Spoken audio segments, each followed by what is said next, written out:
أعوذ بالله من الشيطان الرجيم. بسم الله الرحمن الرحيم. والحمد لله رب العالمين، والصلاة والسلام على أشرف الأنبياء والمرسلين، حبيب الله العالمين، سيدنا وسندنا وشفيع ذنوبنا ومولانا أبي القاسم المصطفى محمد. اللهم صل وسلم على محمد وآل محمد وعلى آله الطيبين الطاهرين المعصومين، سيما بقية الله في الأرضين، الحجة ابن الحسن، روحي وأرواح العالمين له الفداء. أما بعد، قال الله تعالى في القرآن الكريم وقوله الحق وهو أصدق الصادقين. بسم الله الرحمن الرحيم. ولقد كرمنا بني آدم وحملناهم في البر والبحر ورزقناهم من الطيبات وفضلناهم على كثير ممن خلقنا تفضيلا. لتعجيل فرج مولانا صاحب العصر والزمان ولقضاء الحوائج وقبول الأعمال. الفاتحة. الصلوات على محمد وآل محمد. اللهم صل وسلم على محمد وآل محمد. اللهم صل وسلم على محمد وآل محمد. اللهم صل وسلم على محمد وآل محمد. I begin in the name of Allah, the most gracious, the most merciful, Allah who gave us the opportunity to be here in this blessed organization in Saginaw. And truly it's my honor and blessing to be here in this blessed organization and in this program where we all have gathered to commemorate and celebrate the birth of not an individual but the birth of a principle. And what I mean by the birth of a principle is that when you examine the very character of Zainab salamullahi alaiha, you see that indeed she was a lady that transcended individuality. She was a lady that represented a principle, to the extent that if we were to see Zainab walking, you wouldn't see an individual walking or stepping foot on this earth. Rather, you would see a principle of justice, a beacon of guidance, a light of patience, walking, reflecting the values that she has instilled within her. When we examine the very nature of the human being, we find that everything in life should be given a price tag. And typically, the higher the price for an object is, the more valuable we see it in our eyes. For example, if I was to walk into an Apple store that sells phones, I walk into this phone and I see a number of phones. Typically, you find people would go to the phone that costs the most. When you go to me, ask him, why did you go to the phone that costs the most? He'll tell you, because I know the more an object costs, the more valuable it is in my eyes. That's when you go to the field of phones. If I was to go to the grocery stores, if I was to go, for example, to a store that sells clothes, the more valuable a piece of clothing is, the higher the price, the more valuable it is. Now, many times we focus on the value or the price of objects, but we forget to ask, what is the price tag of the human being? Where is the value of the human found? You find, if I was to bring right now an angel and an animal and a human being and place them all on a scale, attempting to extract the value of each and every single one of these objects or one of these entities, we could say. If I was to come and ask you, where is the value of these three objects found? Is it in the material or is it in the spiritual? Today we find in society, spirituality has no role. Morality has been forgotten. I only assess the value of a human being by his outside and I forget the inside. And that's why you find when we begin to value the human being by the outside, this is when you find, basketball players buying $2 million rings for their wives And then 72 days later, you find that they file a divorce. Now who is this? I don't know, that's a different story for another day.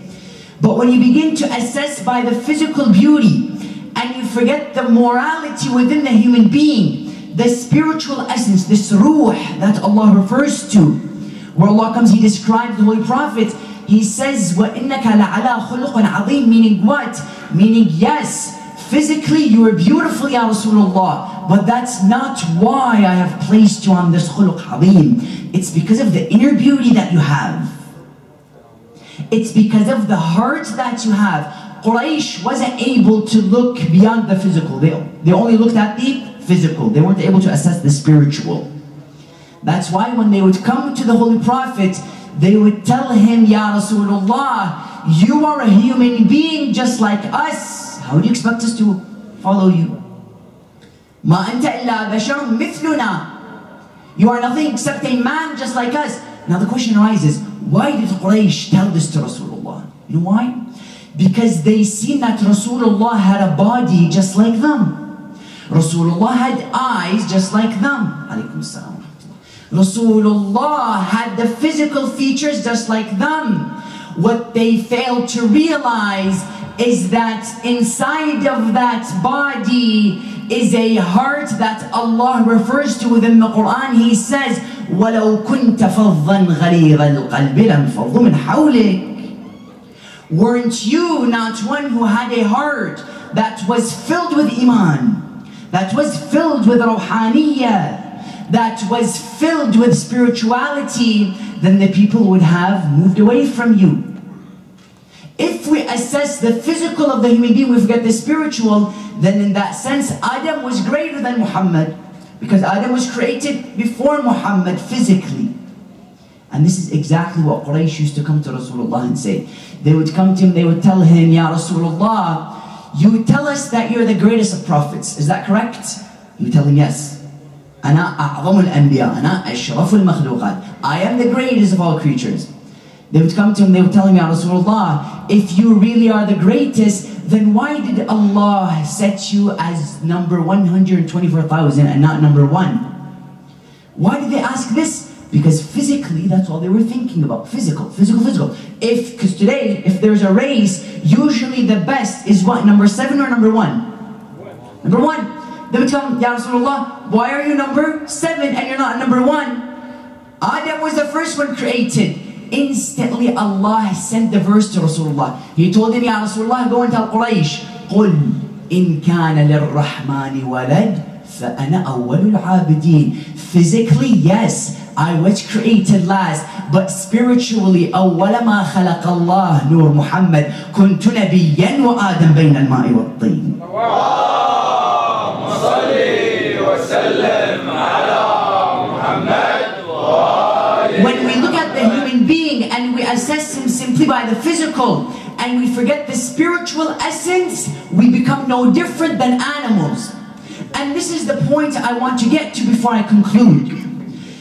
The human being has been elevated and put on high standards by Allah. Why? The verse I began with, what does Allah say? وَلَقَدْ كَرَّمْنَا. Takreem. إِنَّ اللَّهَ أَعْطَى لِلْإِنسَانِ نوع من التكريم. وَلَقَدْ كَرَّمْنَا بَنِي آدَمَ وَحَمَلْنَاهُمْ فِي الْبَرِّ وَالْبَحْرِ.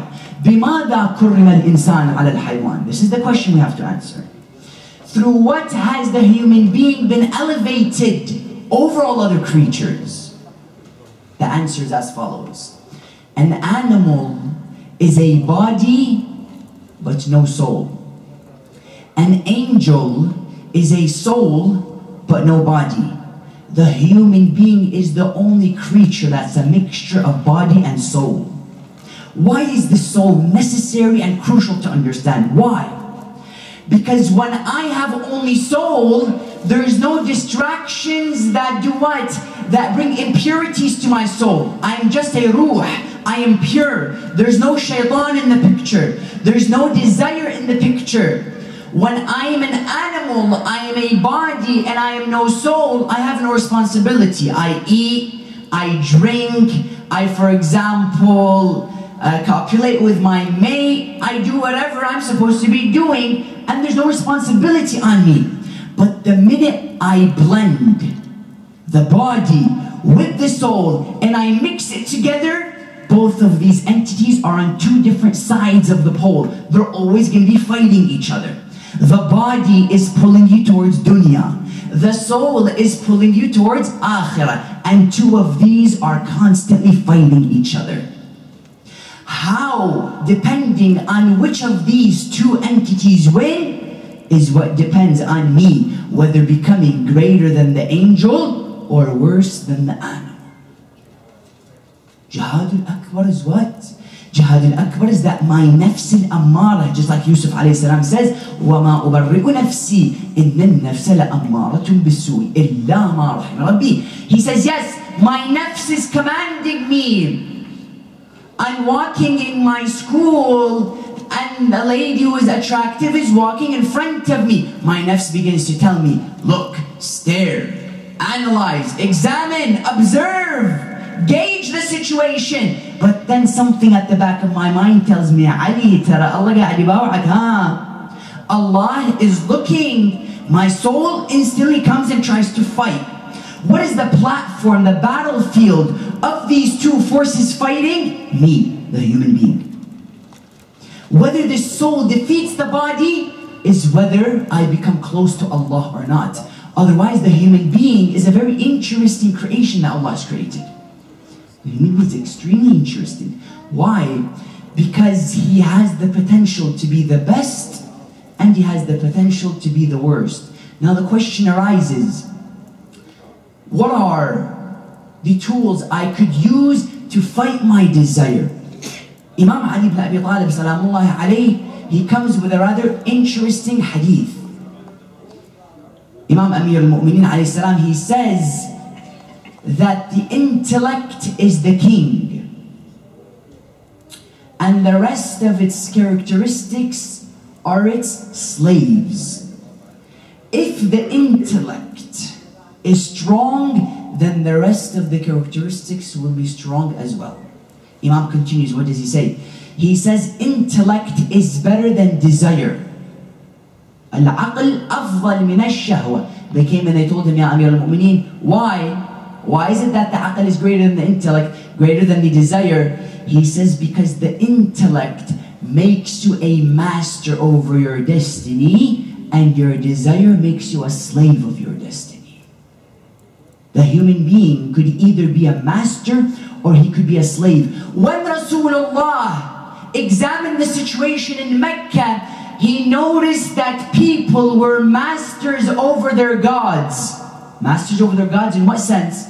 One of our khulafa, he narrates a story. He says, when I remember my days in Jahiliyyah, one situation makes me laugh and one situation makes me cry. They told him, "O Caliph, what makes you cry and what makes you laugh?" He says, what makes me cry rather, is that I remember I would be walking with my daughter. And she's talking to me and I'm talking to her. And we arrive to the destination I wanted to reach. I tell her, my wife, my daughter, take this shovel and begin to dig a hole. She takes the shovel, she begins to dig. She digs once, she digs twice, she throws everything out until there's a big, nice, deep hole. He looks at his daughter, he tells her daughter, jump in this hole. She looks at him, she tells him, Baba, what do you mean jump in this hole? He told her, jump in this hole, do not question your father.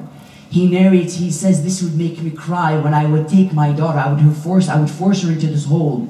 I would take the sand, I would throw it on top of her face. She would take her hand, she would put it on my cheek, telling me, Father, how could you do such a thing to me? But that wouldn't affect me. I would take the dirt and I would finish it and I would put it on top of her face. Until her voice goes into a faint and she leaves this world. He says, when I would remember this, I would cry. They told him, O second caliph, what would make you laugh? He says, I remember when it came time for salah. This is in Jahiliyyah. He says, I remember when it came time for salah, we would make a Christmas tree out of dates, tamar. They would bring the dates, they would make a nice little Christmas tree, and all of them together would go in a state of sujood towards this tree made out of dates. He says, when we're in the state of sujood, I would get up, I would look left, I would look right. nobody is looking. I would take one of these dates and I would eat them. And before I realized it, my God, Allah was in my stomach. Alhamdulillah, Allah is being digested. He says, when I remember my days in Jahiliyyah, this would make me laugh. The point to be taken is what? Notice how the second, our caliph, no names, our caliph was what? He was a master over his God. He was controlling his God. أَرَأَيْتَ مَنِ اتَّخَذَ إِلَهَهُ هَوَى. His God was under his control. Rasulullah came and did what? He flipped the situation. Besides them being masters over their gods and slaves of themselves, Rasulullah made them slaves of God and masters over themselves. Slaves, they were slaves of themselves. Their desire had full control over them. When we come and say that the soul is fighting the body, this is what we do so that we can produce iman.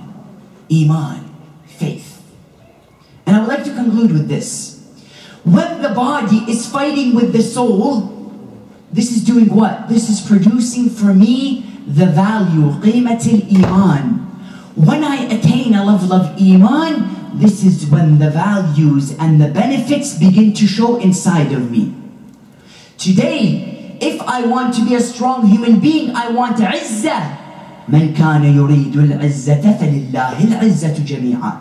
إليه يصعد الكلم الطيب والعمل الصالح يرفعه. Allah says, whomever wants عزة. عزة means what? Glory. عزة. Today you find many people in different countries. I did the politics for my father. You find that many people in different countries, they want عزة. They want glory. They want power. Allah says, you fool. You're fooling no one except yourself. You want عزة. عزة comes through me. This person, what does he do? He wants to know how to find عزة through everything except Allah. And he's forgetting Allah is the main door for عزة. When I humiliate myself in front of Allah, I won't be humiliated in front of anybody else. When I feel like I'm nothing, and I feel the presence of Allah wherever I go, this is very ironic. Why? Because I think I'm humiliating myself in front of Allah, but in essence I'm strengthening myself. They say Ali ibn Abi Talib, هو البكاء في المحراب ليلا هو الضحاك إذا عز الضراب. They say Ali ibn Abi Talib, when it came time for battlefield, he was smiling. Smiling, why? Because he knew everybody is inferior to him. Not in an arrogant way, no. But he's looking at them through the eyes of Allah. اتقي فراسة المؤمن فإنه ينظر بنور الله بعين الله عز وجل. When he looks through the eyes of Allah, he sees everything as secondary. The creation is small because in his eyes, the creator is big. When I have a big picture of Allah, everything else becomes secondary.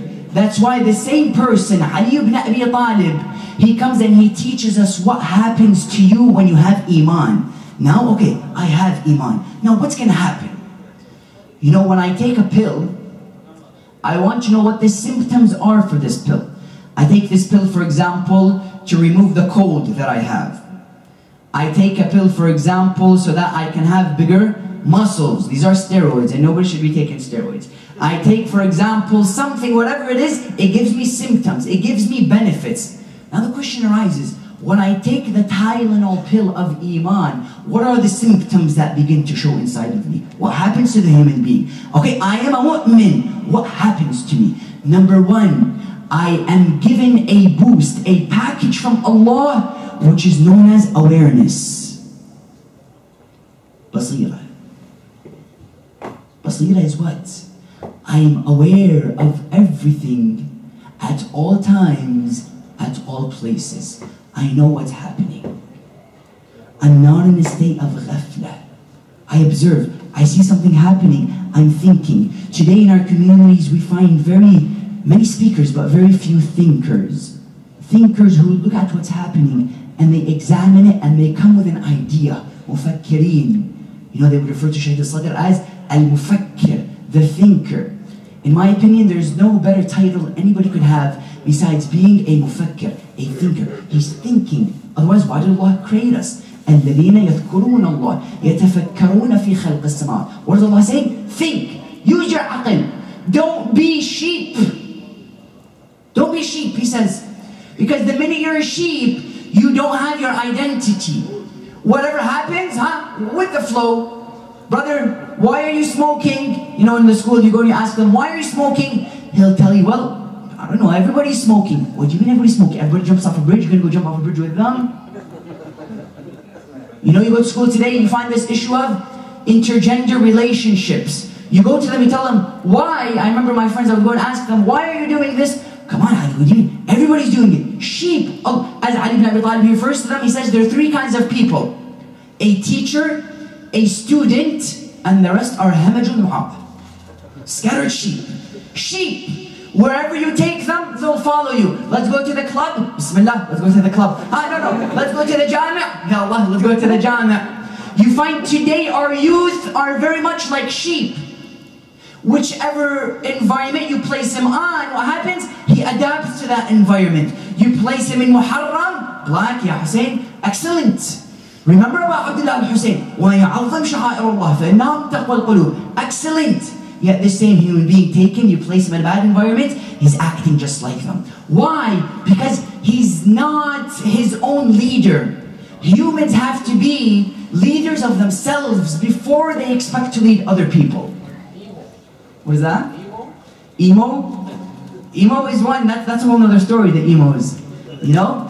But you find that he's a sheep. He doesn't know who to follow. Ali ibn Abi Talib, he comes and he shows us what it means to be a leader. He explains. He says, whoever wants to be a leader, these are the very words of Amir al-Mu'mineen. He says, whosoever wants to be a leader should first teach himself before he teaches the others. Before he preaches to others, he first has to practice himself.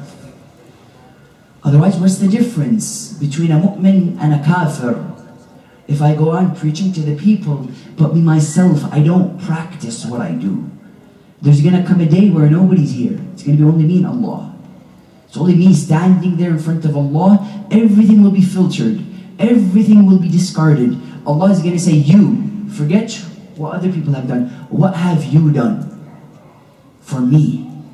You know, sometimes we think we do so much for Allah. We'll go there on Yawm al-Qiyamah and we'll expect to see mountains of amal salih, mountains of ajr. We go there, we stand in front of Allah, we see a few little things, you know, a few little particles, little things Allah has put forward for our amal. We tell Him, Ya Allah, I have done so much for you. Do you know how much charity I have given? Do you know how much of this I have done? Do you know how much times I have come for the majlis of Aba Abdullah al-Hussein? He tells him, who did you do it for? Did you do it for me? Or did you do it for Abdullah? Did you do it for Allah or for Abdullah? For the Creator or for the creation? And we're not going to be able to lie. يَوْمَ تُكَلِّمُنَا أَيْدِيهِمْ. Allah tells you something, you're going to say reality, there's haqiqah. You know, in dunya, we could say something that's not in our hearts. We could have this nifaq. On akhirah, it's different. I say something, it's exactly what's in my heart.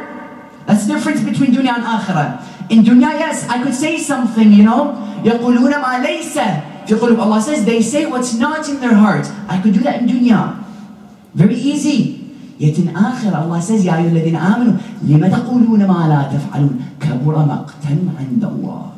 It's a huge problem. Now, in akhirah, I can't do that. Allah is going to ask me, who did you do this certain amal for? I'm going to tell me, Ya Allah, I did it to please the people. Do you know what Allah is going to tell me?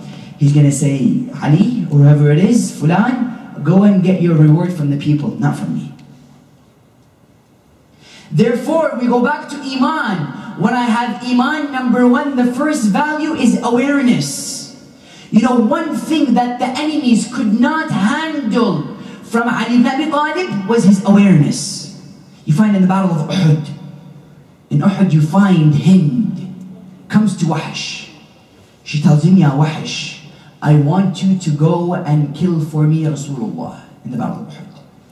He tells her, Hind, I can't kill Rasulullah. She tells him, why? He says, because Rasulullah has too much protection. She tells him, go and kill for me Ali ibn Abi Talib. He said, I can't kill Ali ibn Abi Talib. She told him, why? He replied, he said, because Ali ibn Abi Talib is aware of everything surrounding him.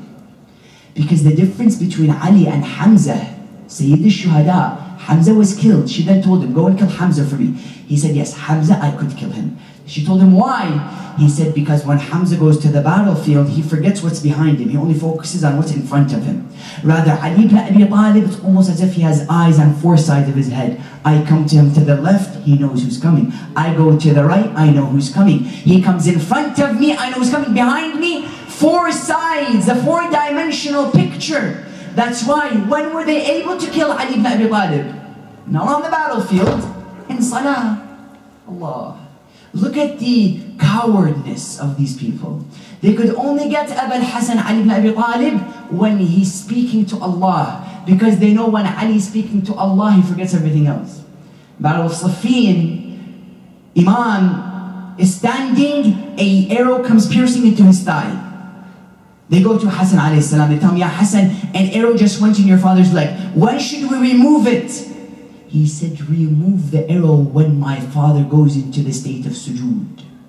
Because once Ali ibn Abi Talib is in a state of sujood, he forgets everything else. He's just dipped out, he's checked out of dunya. He left everything.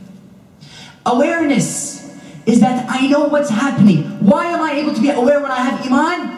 Because I'm connected to the divine Wi-Fi. I'm connected to Allah. You know, they're not affected by what the people say. Awareness.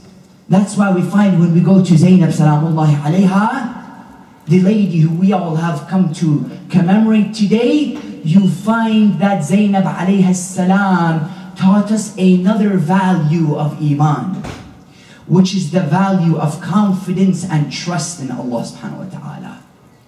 Zainab at a young age, you know, many times when we remember Zainab, we remember an old lady who's always crying, always remembering Imam Hussein. You know, sometimes we have this idea, go to someone, tell them Zainab, tell them what just came to your mind? An old lady that sits home, does nothing except weeps and sobs for the death of her brother.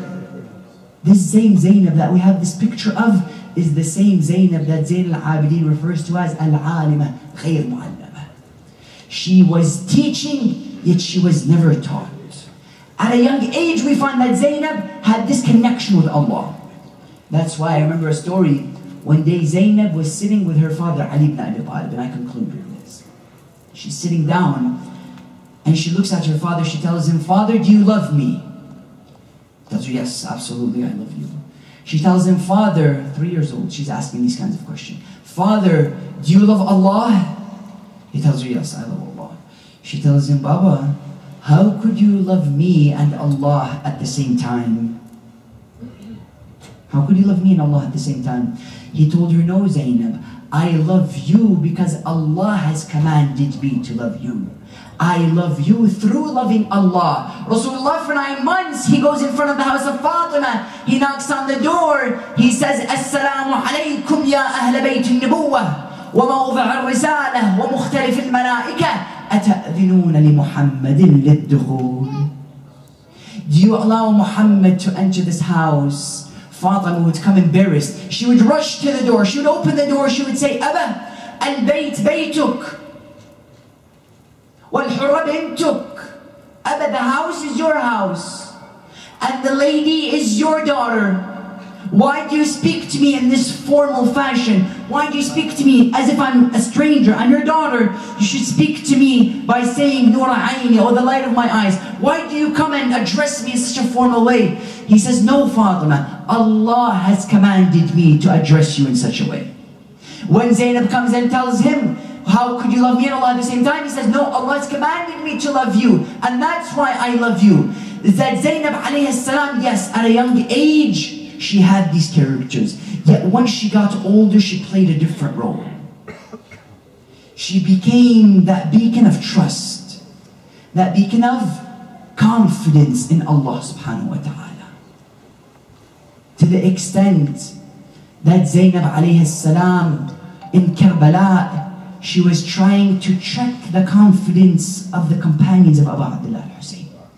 She would come to them, she would tell them, O companions of Hussein, are you ready to die? What is she doing? She's poking them. She's seeing, are they ready? Or no, she's checking the pulse, she's checking the meter. She tells them, are you ready to die for Imam Hussein? What do they say? They say, Wallahi ya Zainab, if we were killed once, twice, and resurrected, and killed another time, and brought back to life, so that we could defend the message of your brother Abu Abdullah al-Hussein, then wallah, we would do it. Look at the trust. انظر إلى حجم التضحية. انظر إلى حجم التوكل على Allah. Trust in Allah. Why do they have trust in Allah? Because they broke everything between them and Allah. When we remember Zainab, we shouldn't simply remember Zainab as a lady of emotion. We should say, Zainab stood up for justice, I'm going to stand up for justice as well. Just as Abu Abdullah says, أَلَا هَلْ مِن نَاصِرٍ يَنصُرُنَا? Is there anybody else to protect us? That call wasn't only to Habib and Muslim bin Awsaja and Habib bin Mudahir and Zuhair ibn al-Qayyim. No, that call was to you and I today in the 21st century, telling us that in every era there is a Hussein, and in every era there is a Yazid. Imam Hussein is saying, listen, I died in Karbala, but please don't kill me again. How do we kill Imam Hussein? Shaheed Bukhari says. He says Hussein was killed twice. Once in Karbala, and the second time on the pulpits of the Shia. Why does he say this? He says this because many times we limit Imam al-Hussein alayhi salam simply to the emotional aspect, and we forget that Abu Abdullah came to reform not our books, but to reform our character. Imam Hussein had that character because of his iman with Allah. We should take that initiative to build that relationship with Allah and to break any barriers between us and Allah subhanahu wa ta'ala, so that we, just like Ahlulbayt, could be representatives of Allah on this earth. Bismillah ar-Rahman ar-Rahim. Allahumma inna narghabu ilayka fi dawlatin kareemah تعز بها الإسلام وأهله وتذل بها النفاق وأهله وتجعلنا فيها من الدعاة إلى طاعتك والقادة إلى سبيلك. اللهم ما عرفتنا من الحق فحملناه وما قصرنا عنه فبلغنا. نسأل الله أن يرزقكم شفاعة الحسين وزيارة الحسين في الدنيا قبل الآخرة. نسأل الله أن يحشرنا مع زينب بطلة كربلاء، زينب سلام الله عليها، ونسأل الله سبحانه وتعالى أن يجعلنا ممن يسير على طريق زينب سلام الله عليها برحمتك يا أرحم الراحمين، ولتعجيل فرج مولانا صاحب الزمان، ولبركة هذا اليوم العظيم ولادة سيدة زينب. نقرأ ثواب سورة المباركة الفاتحة مسبوقة بالصلاة على محمد وآل محمد.